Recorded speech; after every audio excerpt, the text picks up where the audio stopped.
विजय और माधव दोनों भाई पास के शहर से व्यापार करके अपने गांव मधुपुर लौट रहे थे। दिन ढल चुका था। रास्ते में हल्की ठंडी हवा चल रही थी। दोनों भाई विजय और माधव ने शहर में अपनी फसल बेचकर अच्छी कमाई की थी। शाम का समय था। आसमान में काले बादल छा रहे थे। उनके बैल अपनी मस्त चाल में धीरे धीरे चल रहे थे, जैसे उन्हें दुनिया की भागदौड़ से कोई जल्दी ना हो। रास्ता लंबा था और चारों ओर खेतों की मिट्टी की सौंधी खुशबू फैली हुई थी। अरे माधव, देख तो, क्या सुहावना मौसम हो गया है। हवा में मिट्टी की खुशबू कितनी प्यारी लग रही है ना। बिल्कुल। और आज तो फसल भी अच्छे दामों में बिक गई। भगवान का लाख लाख शुक्र है, मेहनत रंग लाई। लेकिन देख माधव, बादल घिरते जा रहे हैं। लगता है बारिश होने वाली है। हाँ भैया, सच कह रहे हो। शहर का शोरगुल तो सिर दर्द कर देता है, लेकिन गांव की ये शांति मन को सुकून दे देती है। अब घर जाकर अम्मा को ये खुशखबरी सुनाएंगे। वो तो बहुत खुश होंगी। अचानक तेज हवा चलने लगी। पेड़ों के पत्ते सरसराने लगे और धूल उड़ने लगी। बैल भी बेचैन हो गए और रुक रुक कर चलने लगे। चलो थोड़ी रफ्तार बढ़ा लेते हैं, नहीं तो बीच रास्ते में भीग जाएंगे। अरे भीग भी गए तो क्या, बचपन याद आ जाएगा जब हम खेतों में बारिश में नाचते थे। हाँ भैया, वो दिन भी क्या दिन थे। अब तो बस जिम्मेदारियां ही जिम्मेदारियां हैं। सही कहा तूने। लेकिन चाहे वक्त कितना भी बदल जाए, गांव की मिट्टी और इसकी खुशबू हमेशा अपनी लगती है।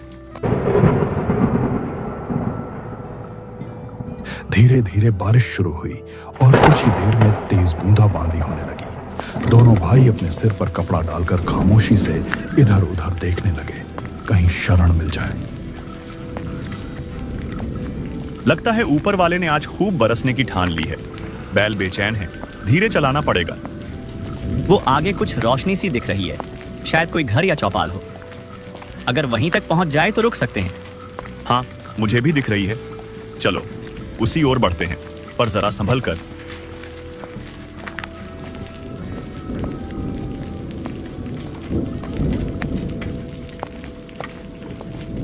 भैया, बैल बार बार रुक रहे हैं। कहीं कुछ महसूस तो नहीं कर रहे? जानवरों को तो पहले ही आभास हो जाता है ना।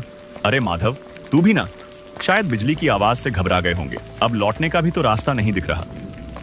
चलो रोशनी तक पहुंचते हैं, शायद मदद मिल जाए।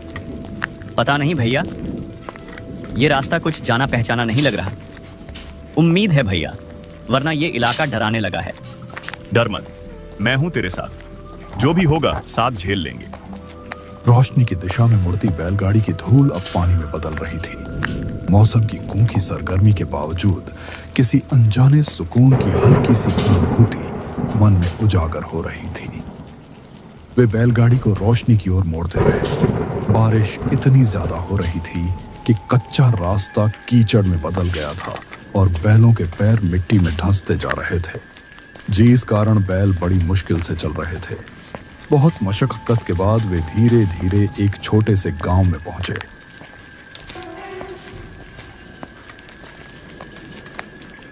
गांव छोटा था पर साफ सुथरा दिख रहा था। कुछ घरों से मध्यम रोशनी और धुआं निकल रहा था। गांव में घुसते ही दोनों भाइयों को एक बुजुर्ग आदमी दिखाई दिया, जो अपने घर के बाहर दरवाजे पर बैठा था और उसके बगल में एक लालटेन जली हुई थी। बुजुर्ग आदमी ने दोनों भाइयों को ध्यान से देखा और फिर धीरे धीरे मुस्कुराए। उस मुस्कान में एक अजीब सा रहस्य छिपा हुआ था। नमस्ते बाबा। हम पास के शहर से अपने गांव लौट रहे थे। अचानक रास्ते में बारिश आ गई तो यहां रुकना पड़ गया। अरे बेटा, कोई बात नहीं। ऐसी रातों में राहगीरों को आसरा देना ही तो इंसानियत है। अंदर आओ, भीग गए हो दोनों। धन्यवाद बाबा। रास्ता इतना कीचड़ भरा हो गया कि बैल भी थक गए हैं। लगा अब कहीं रुकने की जगह नहीं मिलेगी। हाँ, इस इलाके का मौसम बड़ा नटखट है। कभी चुप रहता है, कभी अचानक बरस पड़ता है। कुछ क्षणों तक वह यूं ही देखता रहा, फिर अचानक उठा और अपने घर की ओर मुड़ गया। उसने इशारे से दोनों भाइयों को भी अपने घर में रुकने के लिए कहा।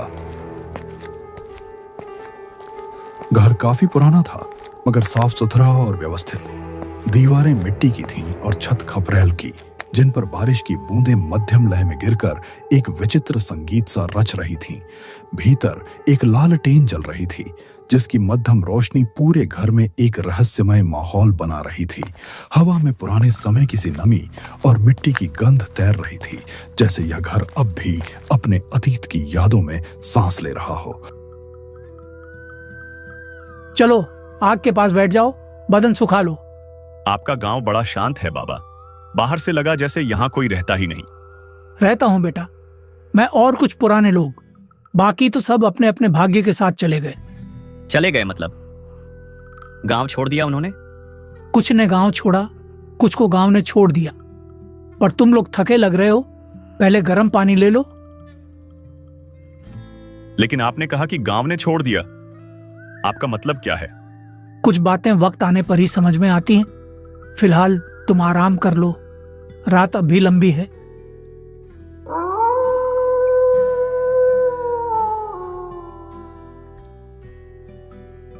बेटा, इस गांव की मिट्टी में कई कहानियां दबी हैं। जो यहां रहता है वो उन कहानियों का हिस्सा बन जाता है, चाहे वो चाहे या ना चाहे।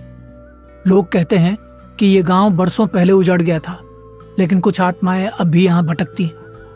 मैं तो बस उनका पहरेदार हूं, ताकि कोई अनजाना यहां भटक कर फंस ना जाए। बाबा, आप ये कैसी बातें कर रहे हैं? आत्माएं, पहरेदार, ये सब तो सुनी सुनाई लगती हैं। भैया, मुझे तो डर लगने लगा है। बाहर बारिश के बीच वो अजीब सी सरसराहट सुनाई दे रही है, जैसे कोई घर के चारों ओर घूम रहा हो। घर के अंदर का वातावरण भी कुछ अलग था। वहां रखा फर्नीचर बहुत पुराना था, जैसे कई दशकों से उसी जगह पर हो। दीवारों पर टंगी तस्वीरें भी फीकी पड़ चुकी थीं, जिनमें बीते जमाने की झलक अब भी मौजूद थी। इतने में भीतर से बुजुर्ग आदमी की पत्नी बाहर आई। वे भी उम्र दराज थी, पर उनके चेहरे पर गजब की शांति थी।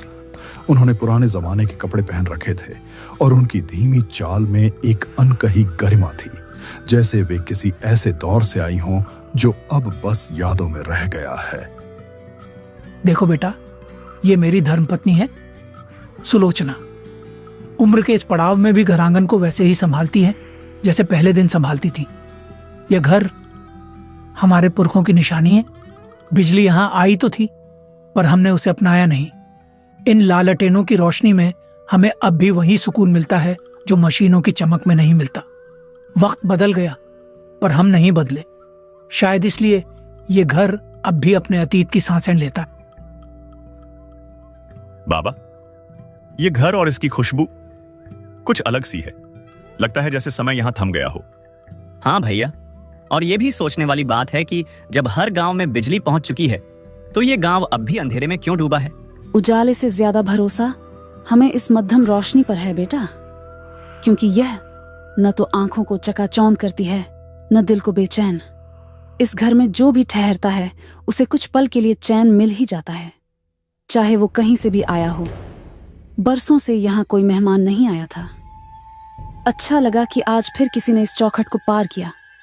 तुम दोनों को थकान होगी, मैं चूल्हे पर कुछ गर्म कर देती हूँ। इतना कहकर बुजुर्ग महिला रसोई की ओर चली गई। उनके जाते ही बुजुर्ग आदमी ने दोनों भाइयों को बैठने का इशारा किया। तीनों मिट्टी के फर्श पर बिछी पुरानी दरी पर बैठ गए और आपस में बातचीत करने लगे। तो बेटा, रास्ते में कोई और यात्री नहीं मिला क्या? इस मौसम में लोग आमतौर पर यहाँ से गुजरने की हिम्मत नहीं करते। नहीं बाबा, पूरा रास्ता सुनसान था। बस कहीं कहीं सूखी पत्तियों की सरसराहट सुनाई दे रही थी। लगा जैसे कोई हमें देख रहा हो, पर दिखा कोई नहीं। ये जंगल ऐसा ही है बेटा। यहाँ की हवा भी अपनी बातें कहती है। कभी लगता है कोई पीछे चल रहा है, कभी कोई नाम पुकारता है, मगर डरने की बात नहीं। अब तो हमारे गांव में हो, यहाँ सब सुरक्षित है। सच में बहुत सुकून देने वाला माहौल है यहाँ। मगर अजीब बात यह है कि रास्ते में हमें गांव कहीं दिखा ही नहीं। अचानक ये जगह सामने आ गई, जैसे किसी पर्दे के पीछे से उभर आई हो। लगता है जैसे इस गांव की हवा में कोई अलग ही बात है। एक अजीब सी शांति है जो डर और सुकून दोनों देती है। कभी कभी कुछ जगहें खुद नहीं दिखती बेटा, बल्कि कुछ लोग ही उन्हें देख पाते हैं। शायद आज रात तुम्हारा भाग्य यहां ले आया। क्या मतलब बाबा? क्या ये गांव बाकी गांवों से अलग है? हर गांव की अपनी कहानी होती है बेटा, हमारी भी है, लेकिन वो कल बताऊंगा। रात बहुत हो गई है, पहले खाना खा लो और आराम कर लो।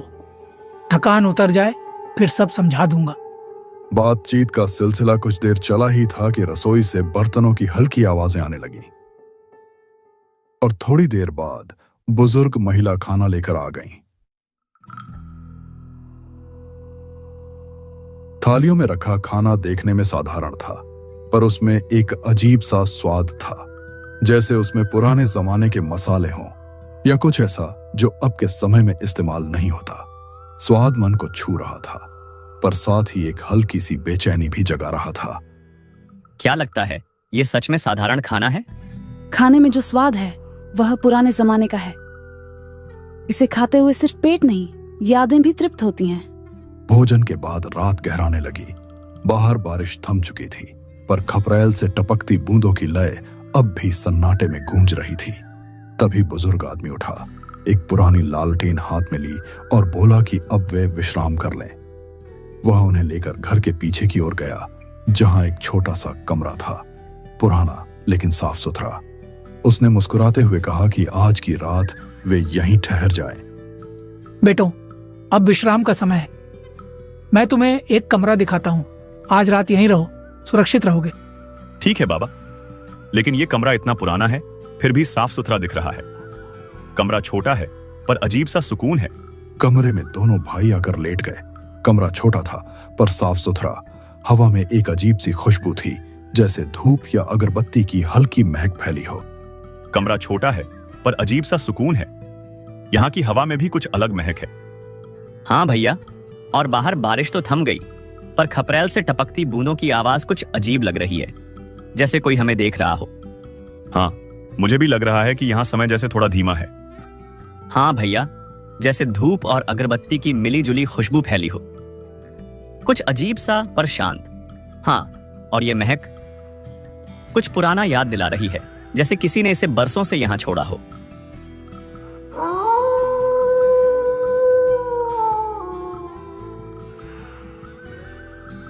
रात के करीब 1 बजे माधव को तेज प्यास लगी। पास रखा पानी खत्म हो चुका था, इसीलिए वह चुपचाप बाहर निकला ताकि किसी को परेशानी ना हो। पानी खत्म हो गया, जल्दी से ले आऊं ताकि भैया परेशान ना हो।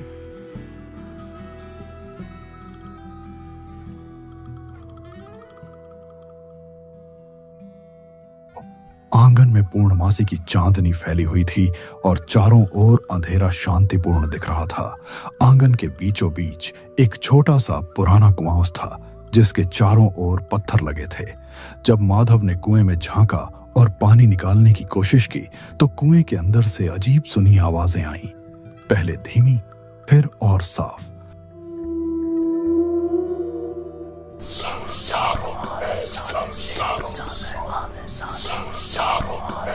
हवा में अचानक एक ठंडी सिहरन दौड़ गई और चांद की रोशनी मानो एक पल के लिए घट गई। माधव ने फिर से ध्यान से सुना और उसके दिल की धड़कन तेज हो गई। कुएं के अंधेरे में कुछ भी दिखाई नहीं दे रहा था, फिर भी वहां किसी अविचलित मौन का एहसास था, जैसे कोई मौजूद हो और परछाई की तरह दम ले रहा हो।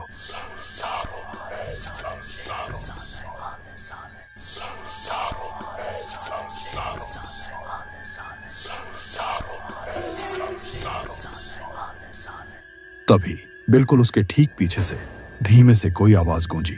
ये रात, ये चांदनी, सब कुछ अपने हिसाब से बोलती। माधव ने डर कर धीरे धीरे मुड़कर पीछे देखा तो बुजुर्ग आदमी वहां खड़ा था। चांदनी की रोशनी में उसका चेहरा बिल्कुल सफेद दिख रहा था और उसकी आंखें अजीब तरीके से चमक रही थीं। अजीब है, कुएं से कुछ आवाजें आ रही हैं, पहले तो हल्की, फिर धीरे धीरे साफ। ये क्या है?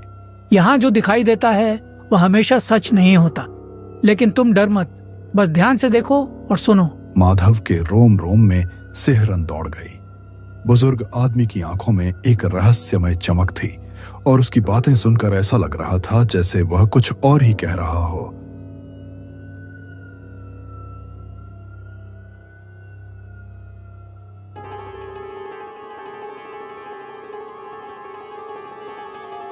माधव तुरंत कमरे में लौट आया और बड़े भाई विजय को जगाने लगा।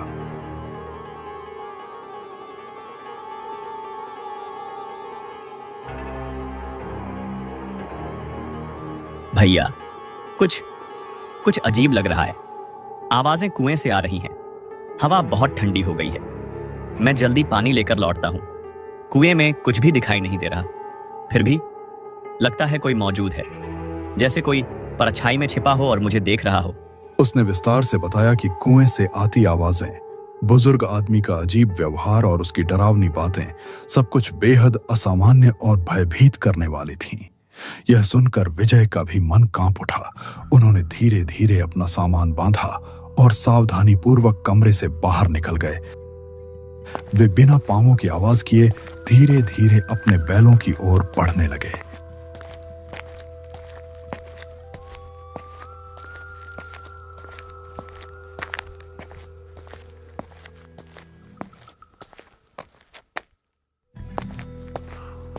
घर के पीछे बैल गौशाला में बंधे हुए थे और वे उन्हें खोलकर बैलगाड़ी तैयार कर रहे थे।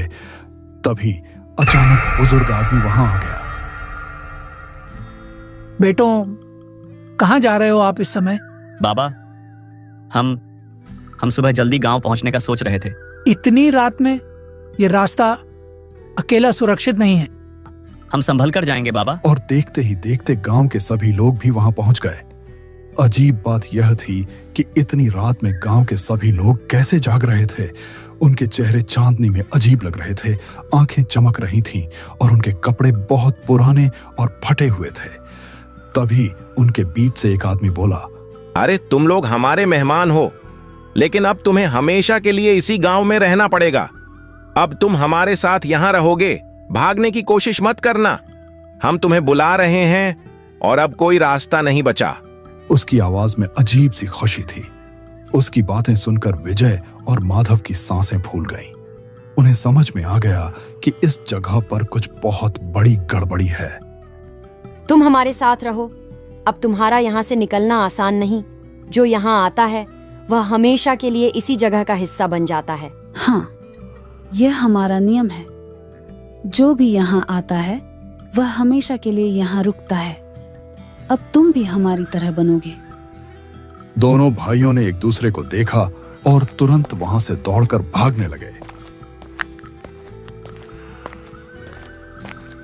दौड़ते हुए वे अपनी बैलगाड़ी के पास पहुंचे और तुरंत उस पर चढ़ गए। उन्होंने बैलों को तेजी से हाँकना शुरू किया। डर के मारे बैल भी तेजी से दौड़ने लगे।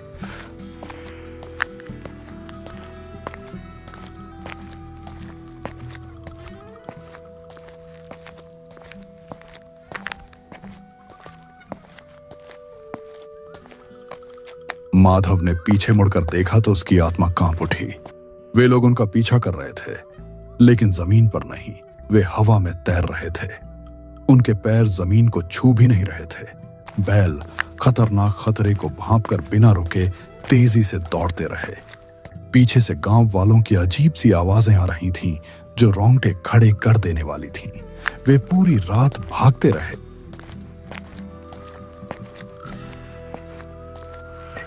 जब सुबह हुई तो काफी दूर निकल आए। सूरज निकलते ही उन्होंने एक असली सामान्य गांव देखा, जहां लोग अपने रोजमर्रा के कामों में व्यस्त थे। उन्होंने बैलगाड़ी रोकी और पास की चाय की दुकान पर गए, जहां कुछ लोग पहले से बैठे थे। तभी उन्होंने पास के गांव के बारे में उनसे पूछना शुरू किया। माधव, लगता है हम सच में बच गए। देख, यह गांव बिल्कुल सामान्य है। लोग रोजमर्रा के काम में व्यस्त हैं।